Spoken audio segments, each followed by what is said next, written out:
हाँ students, good afternoon everyone. तो last class में हमने किया था SHE यानी स्टैंडर्ड हाइड्रोजन इलेक्ट्रोड, है ना, मानक हाइड्रोजन इलेक्ट्रोड। इसके बारे में डिस्कशन किया था, इसको अच्छे से कंप्लीट कर लिया था हमने। देखो इसमें बताया था कि एक अकेला इलेक्ट्रोड जो होता है ना, इसके लिए कभी भी इलेक्ट्रोड विभव निकालना संभव ही नहीं है, पॉसिबल ही नहीं है ना। तो हम क्या करते थे इसके साथ में कि एक और मानक इलेक्ट्रोड इसके साथ में संयोजित करते हैं और फिर दोनों को कंपेयर करते हुए फिर हम इलेक्ट्रोड का विभव ज्ञात करते हैं। क्लियर हुई बात, है ना। तो जो मानक इलेक्ट्रोड हम यूज करते थे उसी को कहते हैं हम स्टैंडर्ड हाइड्रोजन इलेक्ट्रोड यानी SHE, ठीक है। और इसका इलेक्ट्रोड विभव कितना होता है बेटा? SHE का इलेक्ट्रोड विभव कितना होता है? तुमसे ही पूछ रहा हूँ, SHE का इलेक्ट्रोड विभव कितना होता है?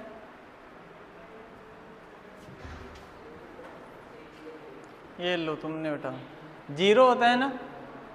SHE का इलेक्ट्रोड विभव कितना होता है? 0, ठीक है ना।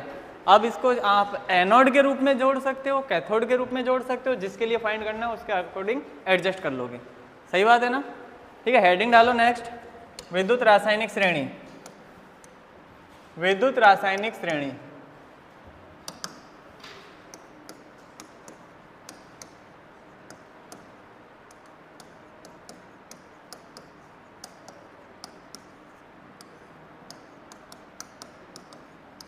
Electrochemical series.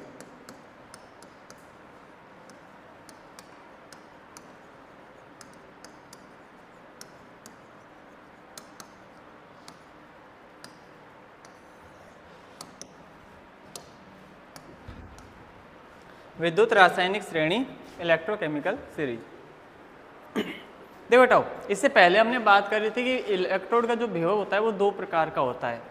इलेक्ट्रोड का जो पोटेंशियल होता है ना, इलेक्ट्रोड पोटेंशियल, है ना, इलेक्ट्रोड का जो विभव वो दो टाइप का होता है। एक होता है रिडक्शन पोटेंशियल यानी अपचयन विभव, और दूसरा होता है ऑक्सीडेशन पोटेंशियल, ठीक है, यानी कि ऑक्सीकरण विभव। सही बात है। इलेक्ट्रोड का विभव दो प्रकार का होता है, एक अपचयन विभव रिडक्शन पोटेंशियल, दूसरा ऑक्सीकरण विभव यानी ऑक्सीडेशन पोटेंशियल। क्लियर हुई बात है, ठीक है। अच्छा, लेकिन हमने ये भी कहा था कि जो IUPAC है ना, वो हमेशा रिडक्शन पोटेंशियल यानी अपचयन विभव के अकॉर्डिंग चलता है। सही बात है। IUPAC किसके अकॉर्डिंग चलेगा? अपचयन विभव के हिसाब से, है ना। उसका मतलब किसी और, देखो ऑक्सीकरण विभव आप निकाल सकते हो, इसकी वैल्यू जो होती है वो एक दूसरे में सेम ही रहती है, बस साइन अपोजिट हो जाता है। प्लस की होगी तो माइनस कर देंगे, माइनस की होगी तो प्लस कर देंगे। लेकिन IUPAC साहब ये कहती है कि आप हमेशा अपचयन विभव निकालो, ठीक है। तो ये जो इलेक्ट्रोकेमिकल सीरीज है ना, विद्युत रासायनिक श्रेणी, इसमें क्या किया गया है कि कई सारे तत्व हैं, उन तत्वों का मानक अपचयन विभव निकाला गया है। मानक अपचयन विभव, ठीक है ना। मानक अपचयन विभव, SRP बोल देते हैं इसको, स्टैंडर्ड रिडक्शन पोटेंशियल। सही है ना, ठीक है। मानक अपचयन विभव ये ज्ञात किया जाता है, क्योंकि अपचयन की ही बात करती है IUPAC, इसलिए मैं अपचयन की बात करूंगा यहाँ। और इस अपचयन विभव को निकाल करके इसका एक ऑर्डर बना लेते हैं, कम से ज़्यादा, ज़्यादा से कम, वो आपकी मर्जी, कोई इशू नहीं है ना। कई जगह इस टेबल को आप देखोगे। अच्छा, जो बेटा देखो दोनों चीज़ें बता देता हूँ। एक तो है जिसका है मिनिमम, न्यूनतम मानक अपचयन विभव, और एक लिखेंगे हम मैक्सिमम। न्यूनतम जो होता है ना बेटा अपचयन विभव, वो होता है लिथियम का, है ना। और मैक्सिमम जो अपचयन विभव होता है ना, वो होता है फ्लोरीन का, ठीक है। लिथियम का जो अपचयन विभव होता है बेटा वो 3.05 इतने वोल्ट होता है माइनस में। फ्लोरीन का जो अपचयन विभव होता है ये होता है 2.87 प्लस में, ये इतने वोल्ट होता है, ठीक है। क्या क्या बताया बेटा आपको? लिथियम का अपचयन विभव कितना होता है? -3.05, ठीक है, याद रखना है डायरेक्टली, है ना। लिथियम का अपचयन विभव कितना होता है? -3.05। फ्लोरीन का अपचयन विभव कितना होता है? 2.87। 3.05 2.87 ना। लिथियम का मिनिमम हो गया माइनस में और फ्लोरीन का मैक्सिमम हो गया, ठीक है। बाकी के जो एलिमेंट्स है वो इसके बीच में ही होते हैं कहीं भी, ठीक है। तो देखो एक टेबल बनाई गई है, उस टेबल में जैसे हम लिथियम से स्टार्ट कर देते हैं, न्यूनतम से अधिकतम की तरफ चल रहे हैं, ये मिनिमम है और नीचे जाने पर मैक्सिमम चला जाएगा। मैक्सिमम पे कौन आ जाएगा? फ्लोरीन। ठीक है, इस लिथियम का तो अपचयन विभव कितना है बेटा? -3.05 वोल्ट। ओके, और ये चलते चलते बीच में आता है हाइड्रोजन, सही है ना? और हाइड्रोजन का अपचयन विभव कितना होता है बेटा? 0 वोल्ट। फिर आगे चलते जाएंगे, अब पॉजिटिव में आ जाएंगे और मैक्सिमम पॉजिटिव जो होता है वो होता है फ्लोरीन का, जिसका अपचयन विभव कितना होता है? 2.87 वोल्ट। ये पूरी सीरीज है, इसी को हम बोलते हैं विद्युत रासायनिक श्रेणी। बहुत सारे एलिमेंट है, सबके लिए हमको याद भी नहीं करना है, 2-4 मैं बता दूंगा, उनको आप देख लीजिएगा, है ना? ठीक है, तो क्या क्या बात समझ में आई अभी तक आपको? विद्युत रासायनिक श्रेणी में क्या होता है बेटा? मानक अपचयन विभव निकाला जाता है तत्वों का, और इसके बढ़ते हुए क्रम में, या फिर इसको उल्टा भी बना सकते हो आप, कोई इशू नहीं है ना, मतलब एक ऑर्डर में जमा देते हैं उसको। ठीक है, अभी नॉर्मली हम बात कर रहे हैं कम से ज़्यादा की और बढ़ता हुआ क्रम की बात कर रहे हैं। ठीक है, अच्छा लिथियम है। अब देखो इसमें से प्रॉपर्टी से क्या क्या चीज़ें समझ में आती हैं आपको, उस चीज़ को समझने की कोशिश करना कि हमेशा जिसका अपचयन विभव कम होता है ना, भाई आपने क्या किए, 2 एलिमेंट ले लिए, उन 2 में से तुलना करोगे, एक का अपचयन विभव कम होगा और एक का ज़्यादा होगा। जाहिर सी बात है, जिसका अपचयन विभव कम होता है ना, जिसका अपचयन विभव कम होता है वो तो होता है एनोड। जिसका अपचयन विभव कम होता है, जिसका अपचयन विभव कम होता है ना, वो तो क्या बनता है बेटा? एनोड। जिसका अपचयन विभव अधिक होता है, जिसका अपचयन विभव कैसा होता है बेटा? अधिक है, उसको क्या बनाते हैं हम? कैथोड। 2 की तुलना करोगे, 2 में से अगर मैं बात करूं, एक एनोड है एक कैथोड है, जिसका अपचयन विभव कम होगा, है ना, उसको तो क्या बनाएंगे? एनोड। जिसका अपचयन विभव ज्यादा होगा उसका क्या बनाएंगे? कैथोड। समझ रहे हो इस चीज को? अच्छा, डेनियल सेल पढ़ा था हमने, है ना? डेनियल सेल में शायद मैंने दोनों के अपचयन विभव बताए थे क्या आपको? पूरे सेल का वोल्ट निकाला था, देखो सेल विभव निकाला था, वहाँ देखो आप, है ना? सेल विभव पे आओ, वहाँ आपको बताया था मैंने, कॉपर वाला का अलग लिखा था, जिंक वाले का अलग लिखा था, है क्या याद? याद है तो डायरेक्ट बताओ, नहीं है तो फिर देखो।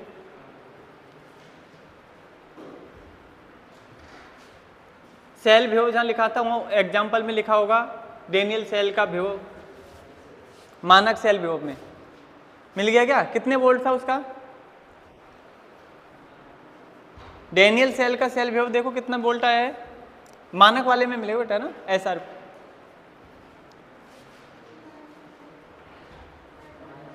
1.1 वोल्ट आ रहा है टोटल।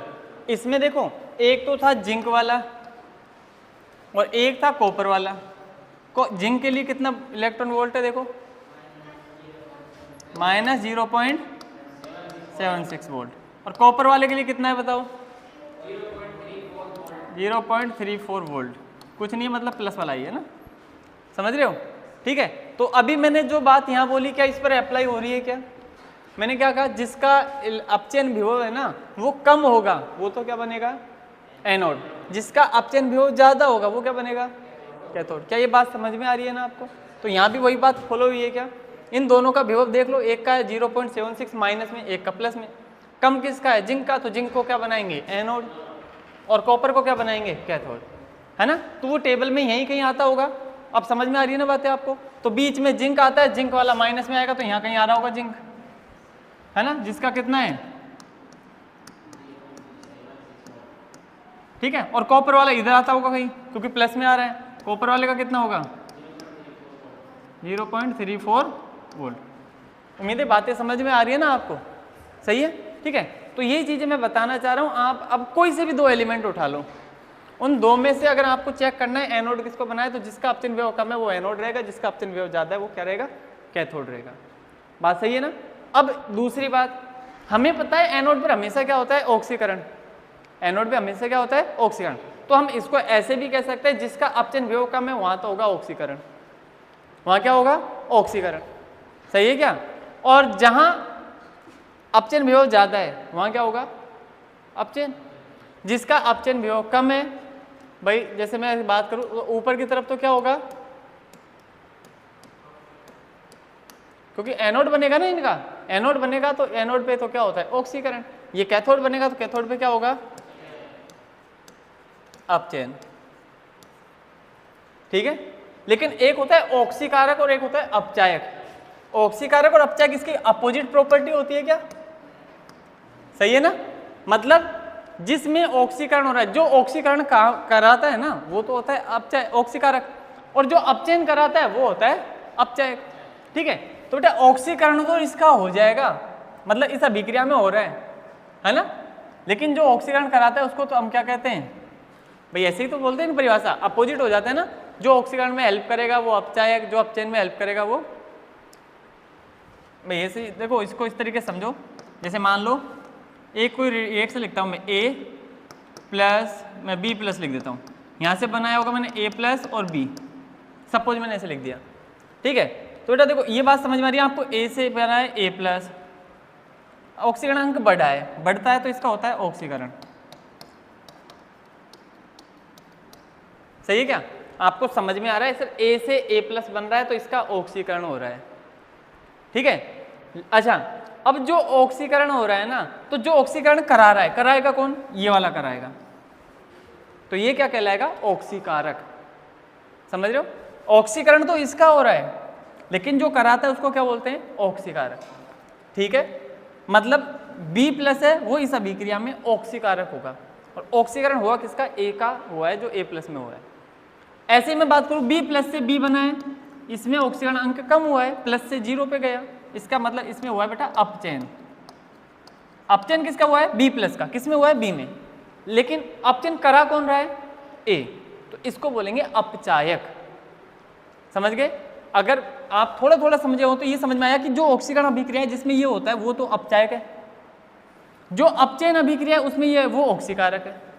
समझ गए? तो ये बताओ, जैसे मैं मान लो जिसका ऑक्सीकरण इस अभिक्रिया में हो रहा है, तो जो लिथियम है वो क्या बनेगा? अपचायक। लिथियम क्या बनेगा? अपचायक। और आपने 11वीं क्लास में भी पढ़ा होगा सबसे प्रबल अपचायक लिथियम होता है ना? ठीक है, तो अगर आपको ऑक्सीकारक या अपचायक वाली प्रकृति ढूंढनी है ना, ऑक्सीकारक या अपचायक वाली प्रकृति ढूंढनी है, तो देखो ऊपर की तरफ मैं जाऊंगा तो अपचायक का गुण बढ़ेगा। सही बात है कि नहीं है? कि ऊपर वाला सबसे ज्यादा अपचायक धीरे धीरे कम होता जाएगा, और नीचे की तरफ जाऊंगा मैं, इसको थोड़ा दूर लिख देते हैं ना, हाँ मैं देखो इधर जाऊंगा मैं यहाँ से नीचे की तरफ, तो कौन सा गुण बढ़ेगा? ऑक्सीकारक। क्या ये बातें समझ में आ गई क्या आपको? बहुत काम की चीज़ है बेटा, ये छोटी छोटी चीज़ है लेकिन बहुत चीज़ें हेल्प करती है।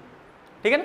मतलब विद्युत रासायनिक श्रेणी से आप किसी भी ऑक्सीकरण की, अपचयन की, एनोड बनेगा, कैथोड बनेगा, ऑक्सीकारक क्या है, अपचायक है, इन चीज़ों का पता लगा सकते हो। जिसका अपचयन विभव कम है ना वो नॉर्मली धातुएं है, पर यानी उनका धात्विक गुण ज़्यादा रहता है ना? ठीक है, नीचे की तरफ जा देखोगे फ्लोरीन आ गई, इसमें धात्विक गुणों में कमी आ जाती है ना, हालांकि वो इतना ज़्यादा है नहीं इसमें टॉपिक। ये चीज़ें समझानी थी आपको। एनोड किसका बनेगा, कैथोड किसका बनेगा, ऑक्सीकरण कहाँ हो रहा है, अपचयन कहाँ हो रहा है ना, अपचायक ज़्यादा कहाँ मिलेगा, यानी जिस ज़्यादा गुण किसमें होगा, ऑक्सीकारक गुण ज़्यादा किसमें होगा। समझ गए ना? ठीक है, कोई दिक्कत नहीं है? ठीक, तो लिखिए इसमें विद्युत रासायनिक श्रेणी हेडिंग डाल ली, इसमें लिखो सभी तत्वों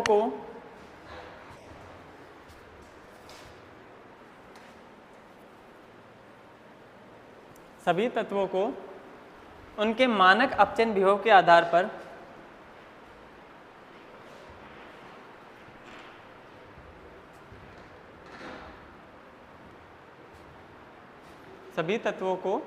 उनके मानक अपचयन विभव के आधार पर बढ़ते हुए क्रम में व्यवस्थित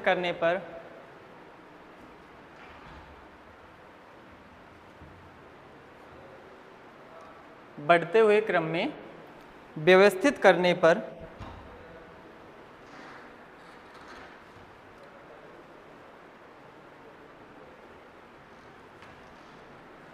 बनने वाली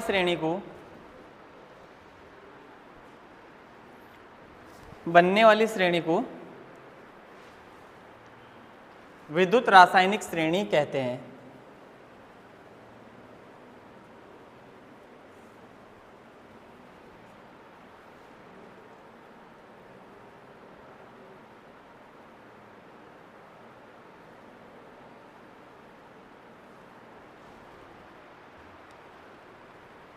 ठीक है।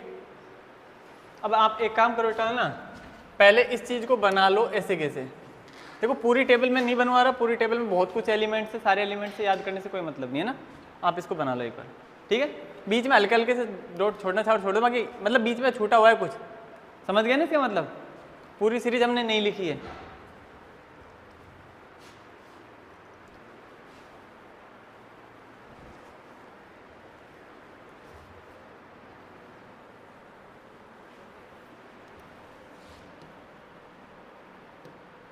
ये कम अधिक तो मैं मिटा देता हूँ ना, क्योंकि साफ वैसे ही समझ जाओगे, ऊपर है तो कम है, नीचे है तो ज़्यादा है ना।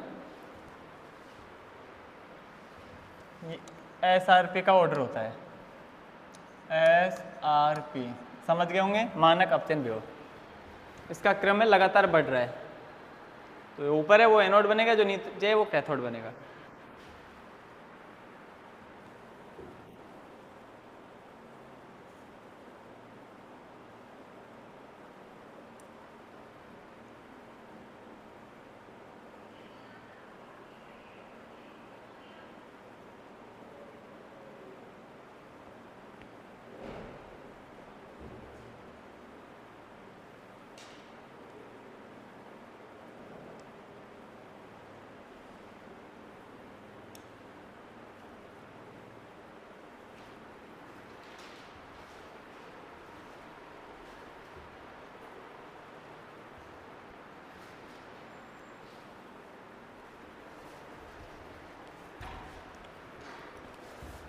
लिख लिया बेटा, है ना। ये दोनों तीनों बना लिए ना इसके साथ में, ठीक है। अब इसको मैं पॉइंटों में लिखवा देता हूँ एक एक चीज़, है ना। तो पॉइंट वाइज लिखते रहना है ना। लिखो सबसे पहले, विद्युत रासायनिक श्रेणी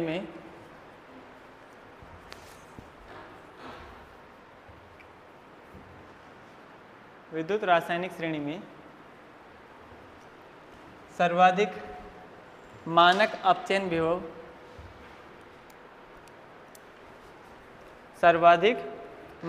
अपचयन विभव, फ्लोरीन, ब्रैकेट में लिख देना इसकी वैल्यू कितनी है। फ्लोरीन की कितनी वैल्यू है बेटा,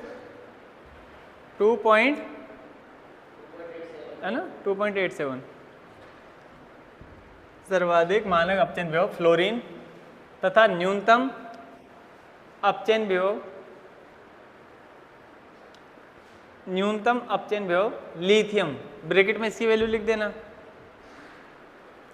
न्यूनतम अपचयन विभव लिथियम, ब्रैकेट में लिख देना -3.05 का होता है,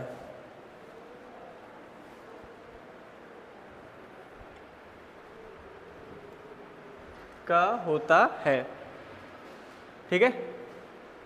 कुछ नहीं, बस इसी में से लिखवा रहा हूँ बेटा, वही चीजें लिखवा रहा हूँ मैं, कोई अलग थोड़ी बता रहा हूँ ना। मतलब यही लिखा है, सबसे ज्यादा किसका होता है, फ्लोरीन का, सबसे कम किसका होता है, लिथियम का, ठीक है। नेक्स्ट पॉइंट लिखो,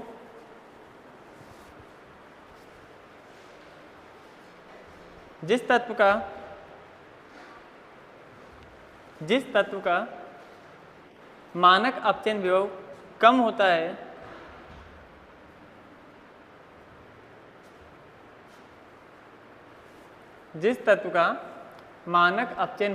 होता है, उसका एनोड बनाते हैं,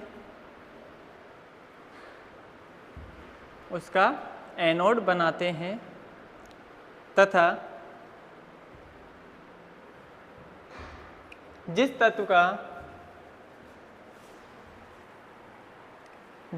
का मानक अपचयन विभव अधिक होता है उसे कैथोड बनाते हैं। जिस तत्व का मानक अपचयन विभव अधिक होता है उसे कैथोड बनाते हैं।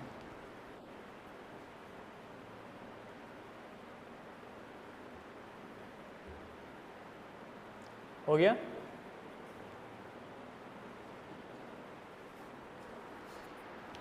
जिसका अपचयन विभव कम है उसका एनोड, जिसका अपचयन विभव ज्यादा है उसका कैथोड। बस इन्हीं पॉइंटों को डिस्कस कर रहे हैं और कुछ नहीं लिख रहे ना। अब ऑक्सीजन अपचयन लिख लेते हैं। तो नेक्स्ट पॉइंट में लिखो, मानक अपचयन विभव कम होने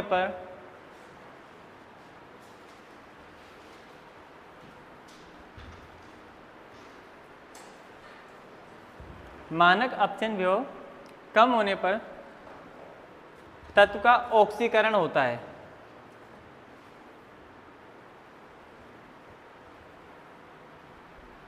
तत्व का ऑक्सीकरण होता है। और ये बात मैं अभी आपको समझा चुका हूं, जिसका ऑक्सीकरण होगा उसके अंदर कौन सी प्रकृति होगी, अपचायक की। तत्व का ऑक्सीकरण होता है, अतः वह अपचायक प्रकृति रखता है। अतः वह अपचायक प्रकृति रखता है।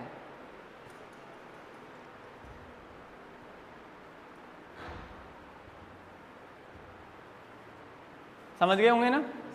ठीक है, नेक्स्ट पॉइंट लिखो। जिस तत्व का मानक अपचयन विभव अधिक होता है,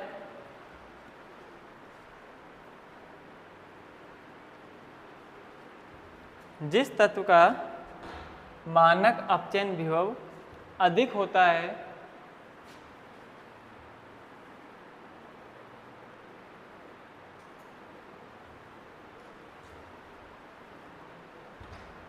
उसका अपचयन होता है। उसका अपचयन होता है।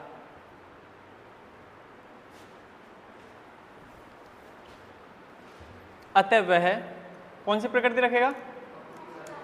अतः वह ऑक्सीकारक प्रकृति रखता है।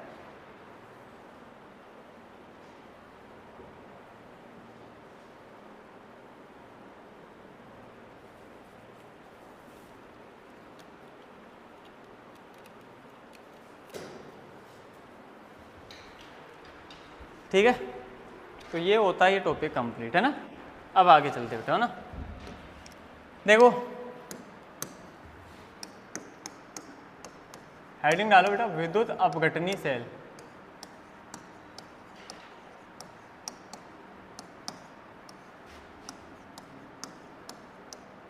Electrolytic cell.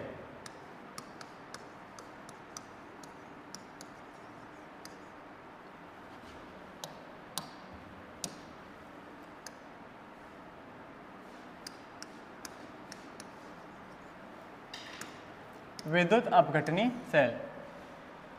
अब समझना बेटा, देखो स्टार्टिंग में आपको पता है दो टाइप के, एक तो गैल्वेनिक पढ़ा था हमने डेनियल सेल में जो आ गया था पूरा ना, और गैल्वेनिक के अलावा दूसरा था विद्युत अपघटनी सेल था। ठीक है, गैल्वेनिक और डेनियल एक दूसरे के अपोजिट से टाइप में पढ़ा था हमने। मतलब ऐसा बताया था कि उसके अंदर तो क्या होता था कि जो एक ही कंपोनेंट होता था, है ना। अच्छा, एक क्यों अलग अलग होते थे ना, जैसे ऐसे पढ़ा था उसमें दो अलग अलग होते थे, एक में एनोड वाला रिएक्शन होगी, एक में कैथोड वाली रिएक्शन होगी, है ना। लेकिन इसके अंदर इलेक्ट्रोलिटिक में क्या होता है, एक ही कंपार्टमेंट होगा, मतलब एक पात्र होगा, उसी के अंदर क्या होगा, एनोड और कैथोड सब उसी में लगे हुए होंगे। सही बात है। देखो रेडॉक्स अभिक्रिया तो होनी है, उसमें कोई दिक्कत नहीं है। वहाँ बेटा एनोड जो बताया था आपको, वो कैसा बताया था, नेगेटिव। सही है, लोन वाला वर्ड याद कर लो उसमें, है ना। लेफ्ट साइड ऑक्सीडेशन होगा, जो एनोड होता है वो नेगेटिव होता है। सही है ना। लेकिन यहाँ जो होता है वो एनोड कैसा हो जाएगा, पॉजिटिव, और कैथोड कैसा होता है, नेगेटिव। उसमें क्या बताया था, ठीक है, रासायनिक ऊर्जा विद्युत ऊर्जा बना रही थी। पहले केमिकल रिएक्शन होती थी, जिंक से इलेक्ट्रॉन निकल के गए, कॉपर पे गए, इलेक्ट्रॉन का ट्रांसफर हुआ तो इलेक्ट्रॉन का फ्लो हुआ, उसके विपरीत विद्युत धारा की दिशा आ गई। ऐसा कुछ पढ़ा था हमने। मतलब कुल मिला के बात थी, विद्युत ऊर्जा उत्पन्न हो रही थी रासायनिक ऊर्जा से। यहाँ उल्टा होता है, यहाँ क्या होगा, विद्युत ऊर्जा दी जाएगी और उससे क्या उत्पन्न करेंगे, रासायनिक ऊर्जा। ठीक है ना। तो ये सारी चीजें, पहले उसको थोड़ा सा मैं एक बार वापस से इसमें लिखवा देता हूँ, फिर इसके बारे में पढ़ते हैं क्या होता है ना। तो लिखो, ऐसे सेल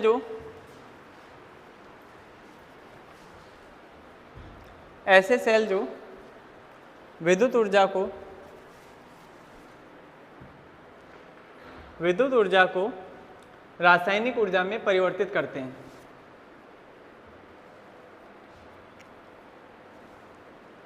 विद्युत ऊर्जा को रासायनिक ऊर्जा में परिवर्तित करते हैं, उन्हें विद्युत अपघटनी सेल कहते हैं।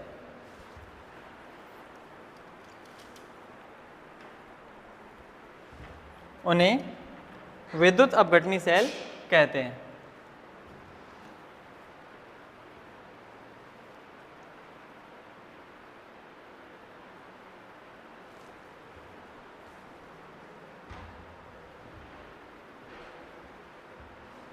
लाइन चेंज करके लिखना, इनकी अभिक्रिया, इनकी रेडॉक्स अभिक्रिया होता है ना पूरा लें, इनकी रेडॉक्स अभिक्रिया एक ही पात्र में होती है।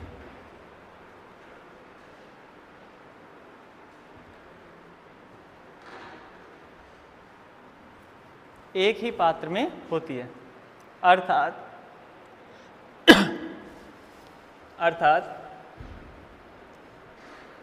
एनोड व कैथोड एक ही विद्युत अपघट्य में होते हैं।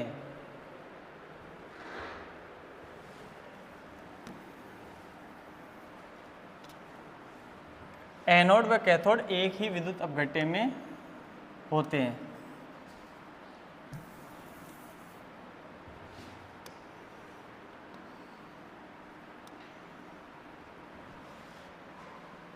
लिख दिया क्या?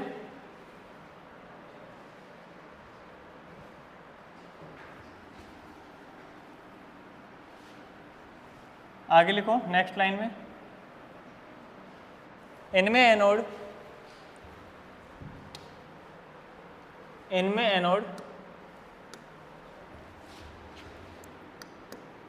एनोड कैसा होगा बेटा? पॉजिटिव या नेगेटिव? पॉजिटिव, धनावेशित होता है, तथा कैथोड ऋणावेशित होता है।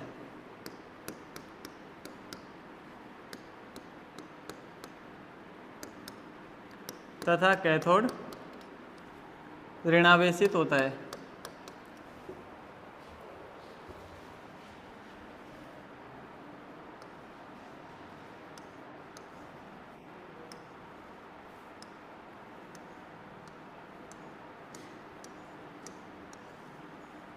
इधर सुनो बेटा, है ना, देखो ये पूरा सेटअप बना दिया विद्युत अपघटनी सेल का, और इसमें कुछ चीज़ें समझने की कोशिश करना आप।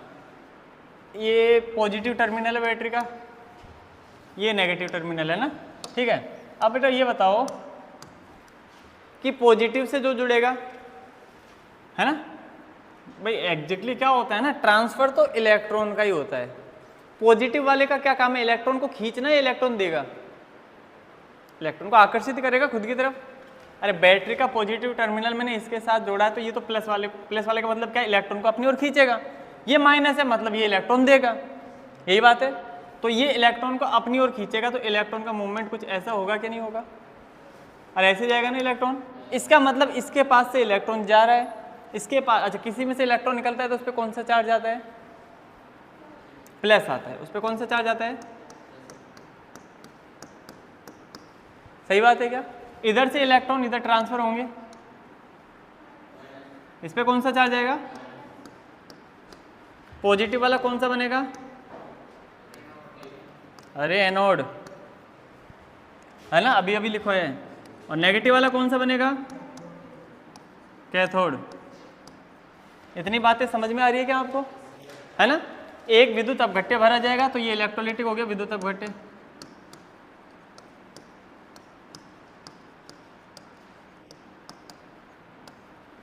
क्लियर है क्या यहाँ तक की बातें?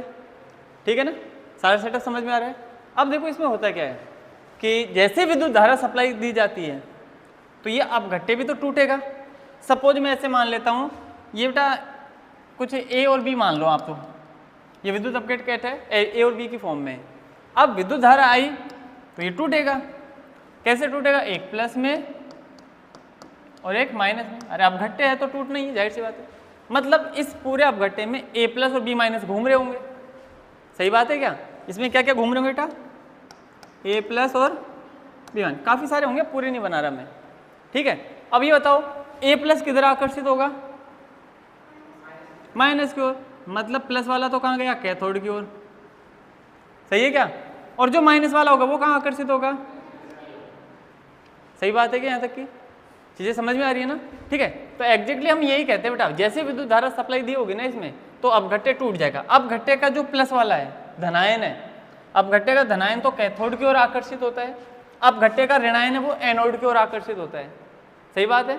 अब एनोड इधर जा रहा है, एनोड के पास जा रहा है नेगेटिव वाला, इस पर आ रहा है पॉजिटिव वाला, और ये जाकर के वहाँ जमा हो जाते हैं। देखो क्या होता है, ये प्लस वाला इस पे गया होगा, किस पे गया? एनोड, कैथोड पे। प्लस वाला किस पे गया बेटा? कैथोड पे। तो ये रहा प्लस वाला, सही है। कैथोड कैसा है, नेगेटिव है, नेगेटिव वाला क्या करेगा, ले पकड़ इलेक्ट्रॉन, ये तो करेगा, तो ये इसको इलेक्ट्रॉन पकड़ाएगा और इलेक्ट्रॉन पकड़ते क्या होगा, हो गया उदासीन। समझ में आई बात। इधर एनोड पे क्या होगा, एनोड पे जा रहा है बी माइनस, प्लस वाला तो इलेक्ट्रॉन को खींचेगा, तो ये रहा बी माइनस, बी माइनस से इलेक्ट्रॉन को अपने पास खींच लेगा, बी बन जाएगा, इलेक्ट्रॉन बाहर निकल जाएगा। बताओ दोनों रिएक्शन समझ में आई क्या, ये एनोड पे हो रही है, ये कैथोड पे हो रही है। देखो इसको एनोड पे जो रिएक्शन हो रही है कौन सी अभिक्रिया है, ऑक्सीकरण की अपचयन। इलेक्ट्रॉन का बाहर निकलना ऑक्सीकरण होता है, इलेक्ट्रॉन का जुड़ना अपचयन कहलाता है। भूल गए, स्टार्टिंग में लिखवा रखा हूं, ठीक है क्या, है ना। मतलब ये बात फिक्स है, एनोड पर हमेशा ऑक्सीकरण होगा, लेकिन जरूरी नहीं एनोड प्लस है कि माइनस है, वो डिपेंड करेगा सेल के अकॉर्डिंग अलग अलग, है ना। तो अगर हमने गैल्वेनिक की बात करी होती तो ये नेगेटिव होता है, अभी मैं बात कर रहा हूँ विद्युत अपघटन की तो ये पॉजिटिव है। समझ में आई बात। अब इसमें ओवरऑल सारी चीजें क्या क्या हुई वो वापस समझ लो ना, सारी चीजें हो गई, बस इतना ही है इसमें, विद्युत अपघटनी सेल में इतना ही था। अब इसको वापस समझना, क्या बताया बेटा कि अपघट्य लिया, एक एनोड लिया, एक कैथोड लिया, है ना। ये दो नॉर्मली दो सेम इलेक्ट्रोड है, कोई दिक्कत नहीं, अलग अलग कुछ नहीं है ना। कार्बन के यूज कर लेते हैं, कई बार प्लेटिनम भी यूज कर सकते हो, बाकी कार्बन ही लेते हैं। ओके, अब इसको क्या किया बेटा, यहाँ ऐड कर दिया प्लस से एक को माइनस, जिसको प्लस से ऐड किया होगा वो एनोड बनेगा, फिक्स है। जिसको प्लस से ऐड किया होगा वो क्या बनेगा, एनोड। जिसको माइनस से ऐड किया होगा वो कैथोड, ठीक है। प्लस वाला क्या करता है, ये अपघट्य टूटेगा, अपघट्य का ऋणावेशित भाग होगा ना, वो प्लस वाले के पास आएगा और इलेक्ट्रॉन को बाहर त्याग देगा। सही है, इसका मतलब ऑक्सीकरण हो गया एनोड पर। कैथोड पे क्या हुआ होगा, कैथोड पर आएगा धनावेशित भाग, जो इलेक्ट्रॉन ग्रहण कर लेगा और साधन उदासीन हो जाएगा। तो ये जो बी बन रहा है और ए बन रहा है ना, तो बी इसके चारों ओर जमा हो जाता है इस इलेक्ट्रोड के, या अवक्षेपित बोल देते हैं, निक्षेपित बोल देते हैं, कि बी पदार्थ जो है ना वो इस इलेक्ट्रोड के चारों ओर यहाँ जमा होने लगेगा और ए पदार्थ है वो इस इलेक्ट्रोड पे जमा होने लगेगा। बाद में अगर सॉलिड अवस्था में तो इनको यहाँ से हटा करके निकाल लिया जाता है, गैसीय अवस्था में होगी तो उड़ जाएगा सॉल्यूशन में से, द्रव अवस्था में हुई तो इस सॉल्यूशन में मिल जाएगा। समझ में आ रही बात है। लेकिन पूछता है किस इलेक्ट्रोड पर कौन सा उत्पाद मिल रहा है, तो उस चीज का ध्यान रखना है कि अगर नेगेटिव वाला है, नेगेटिव वाला तो गया होगा एनोड पर, तो वो तो मिलेगा एनोड पर, और जो पॉजिटिव वाला है वो कहाँ मिलेगा, कैथोड पर। समझ में आ गई ना बातें, कोई दिक्कत नहीं है ना। जैसे इसको और अच्छे से समझा, अभी वैसे एग्जाम्पल लिखूंगा मैं, पर अभी के लिए जैसे एक मान लो NaCl लिया होता, मान लो मैंने सपोज, वैसे इसको बोलेंगे मोल्टन NaCl, यानी गलित अवस्था में NaCl।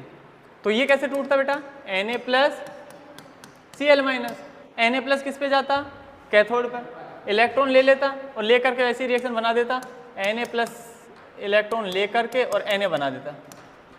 सही है। Cl माइनस कहाँ जाता, एनोड पर, तो Cl माइनस इलेक्ट्रॉन निकाल देता बाहर, क्लोरीन बना लेगा, इलेक्ट्रॉन बाहर निकल जाएगा। 1/2 कर दो या फिर बैलेंस करने के लिए 2 से गुणा कर लो, वो आपकी इच्छा। समझ गए क्या, ठीक है। इसका मतलब ये कह रहा हूं मैं कि सोडियम धातु कहाँ मिलेगी, कैथोड पर। सोडियम धातु कहाँ मिलेगी, कैथोड पर। कैथोड के चारों ओर जो जमा होगी वो सोडियम धातु होगी। क्लोरीन गैस किधर से रिलीज होगी, एनोड से। एनोड के पास बुलबुले से दिखाई देंगे, समझ जाएंगे वो क्लोरीन गैस के बुलबुले हैं, ठीक है ना। लिखवाएं इसका, ठीक है। टाओ इसका सेटअप बना लो एक बार।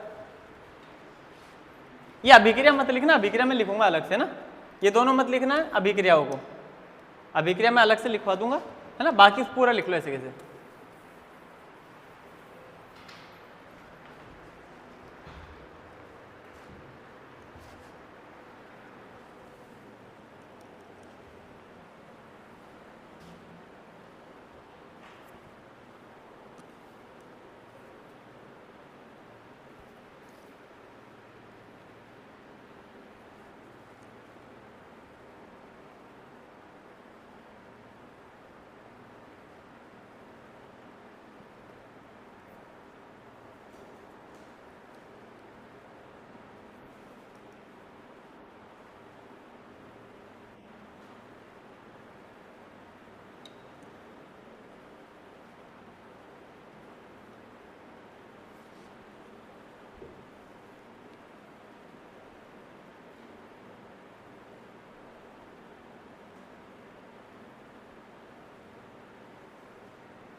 बना लिया।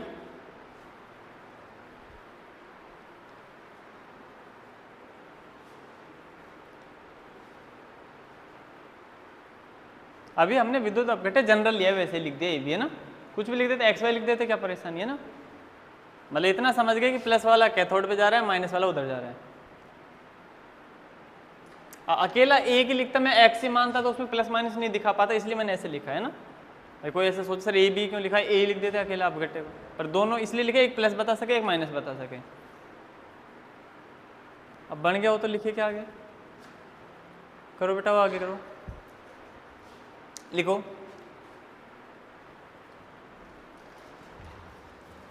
धातु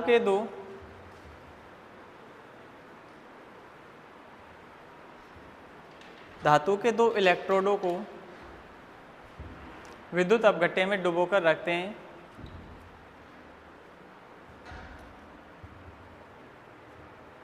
विद्युत अपघट्य में डुबोकर रखते हैं जिन्हें बैटरी से आपस में संयोजित कर देते हैं।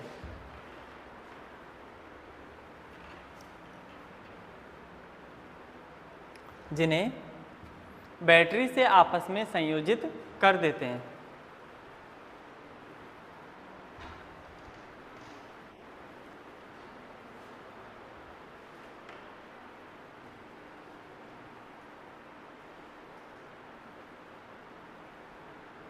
जो इलेक्ट्रोड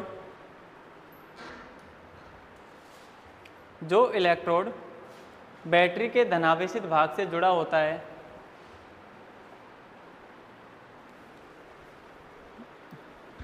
जो इलेक्ट्रोड बैटरी के धनावेशित भाग से जुड़ा होता है वह एनोड कहलाता है।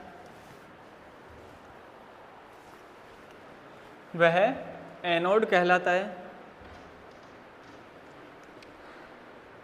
तथा जो इलेक्ट्रोड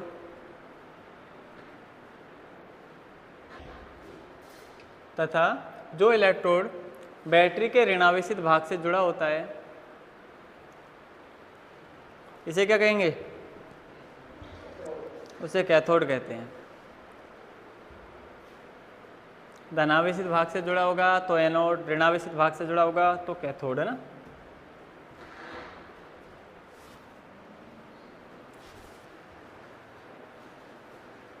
लिख लिया, लाइन चेंज। जब विद्युत धारा दी जाती है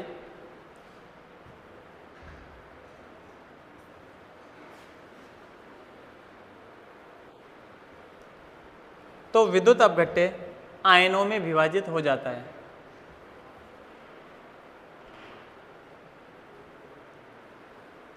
विद्युत अपघट्य, जब विद्युत धारा दी जाती है तो विद्युत अपघट्य आयनों में विभाजित हो जाता है।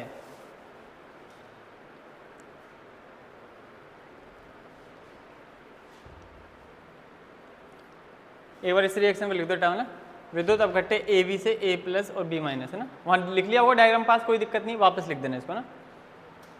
विद्युत अपघट्य ए बी, आगे एरो बना के लिख देना ए प्लस और बी माइनस। विद्युत अपघट्य ए बी लिखा था ना अपन ने, ये अब विभाजित कर दिया, समझ गए यहाँ तक। अब लिखो आगे, विद्युत अपघट्य का धनावेशित आयन, या धनायन ही लिख दो डायरेक्ट, है ना। विद्युत अपघट्य का धनायन किसकी ओर आकर्षित होगा, धनायन किसकी ओर आकर्षित होगा, कैथोड की ओर आकर्षित होता है।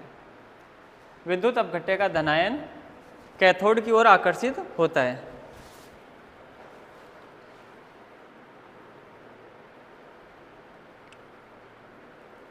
तथा ऋणायन ये किधर होगा, हाँ तो लिख लो, तथा ऋणायन एनोड की ओर आकर्षित होता है।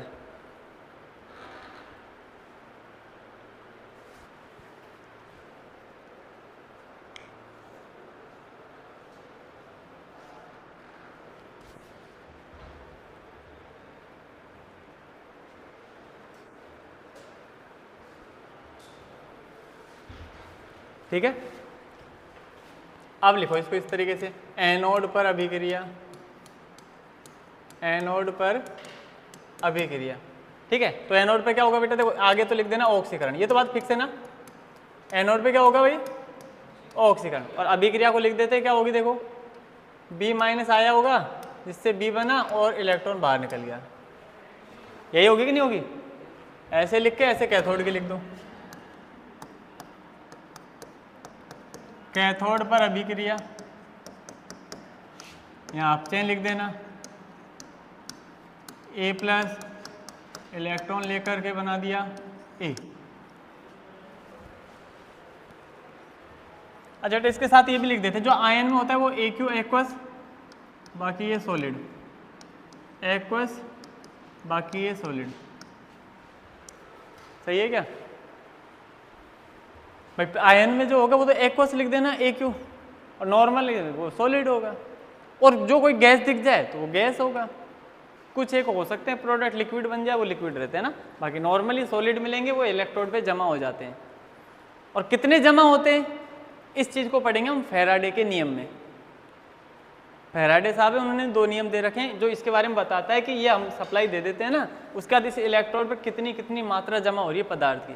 हमने कहा ए जमा हो जाएगा, बी जमा हो गया, इनके ऊपर जमा हो रहे हैं, बी हो रहा है एनोड पर, ए हो रहा है कैथोड पर, कितने कितने जमा होंगे, है ना। वो सारी चीज़ें कौन बताएगा, फैराडे के नियम, उसको बाद में डिस्कस करेंगे। हो गया यहाँ तक। पूरी सेल की अभिक्रिया भी लिख दो, पूर्ण सेल अभिक्रिया, पूर्ण सेल अभिक्रिया।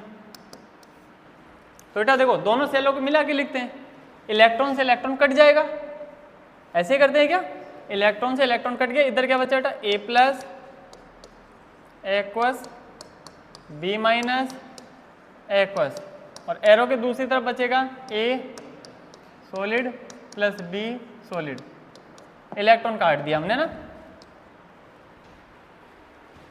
ये पूर्ण सेल अभिक्रिया हो गई ना।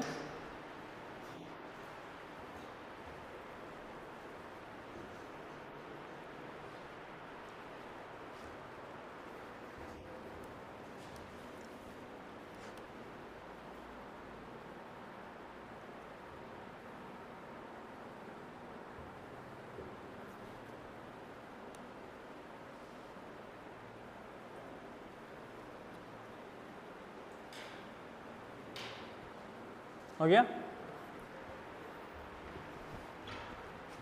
ठीक है, यहाँ तक कोई दिक्कत नहीं है। अच्छा, कितना पदार्थ जमा होगा ये कौन बताएगा, फैराडे के नियम। तो लिखो नेक्स्ट लाइन में, इस अभिक्रिया से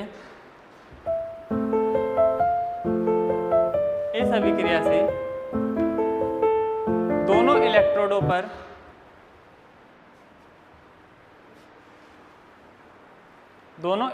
पर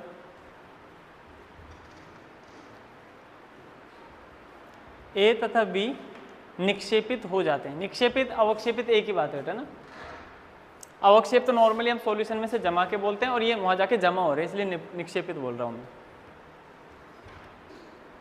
इस अभिक्रिया से A तथा B निक्षेपित हो जाते हैं।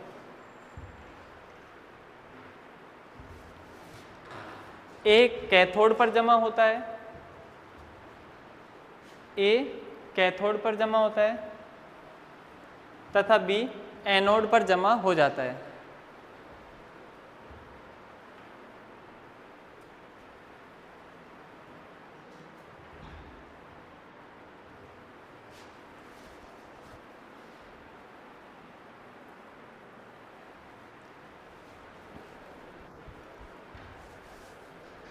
इलेक्ट्रोड पर जमा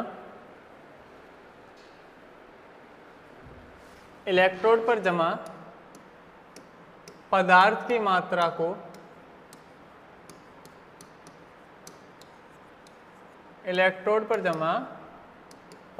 मात्रा को फैराडे के नियम से ज्ञात करते हैं। फैराडे के नियम से ज्ञात करते हैं।